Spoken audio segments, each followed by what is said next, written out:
Hello বন্ধুরা, আজকে আমি আপনাদের একটা পতাকা ডিজাইন করে দেখাবো, বাংলাদেশের পতাকা। তো এর জন্য আপনারা চলে যাবেন শেপ থেকে একটা রেক্টেঙ্গেল শেপ আপনারা নিয়ে নেবেন। এরপর এখানে শেপের কালার আপনারা দিয়ে দিবেন সবুজ।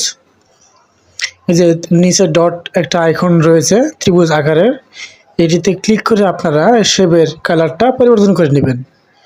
তো এখান থেকে আপনারা দেখে দেখে সবুজ কালারটা সিলেক্ট করে নেবেন। আমি করে নিলাম। এরপর আপনারা আরেকটা শেপ নিয়ে নেবেন। একইভাবে প্লাস আইকনে চলে যাবেন, ওখান থেকে আপনারা ওভাল যে রাউন্ড গোল যে শেপটা আছে ওটা নিয়ে নেবেন। নিয়ে এটা কালারটা করে দেবেন লাল। এরপর এটা একটু ছোট করে মিডলে বসাবেন।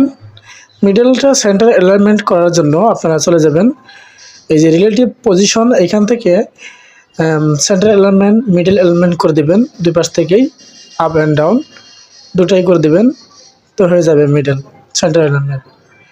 এরপর আপনারা দুটাকে মার্জ করে দেবেন, দুটা লেয়ার করতে করে মার্জ করে দেবেন।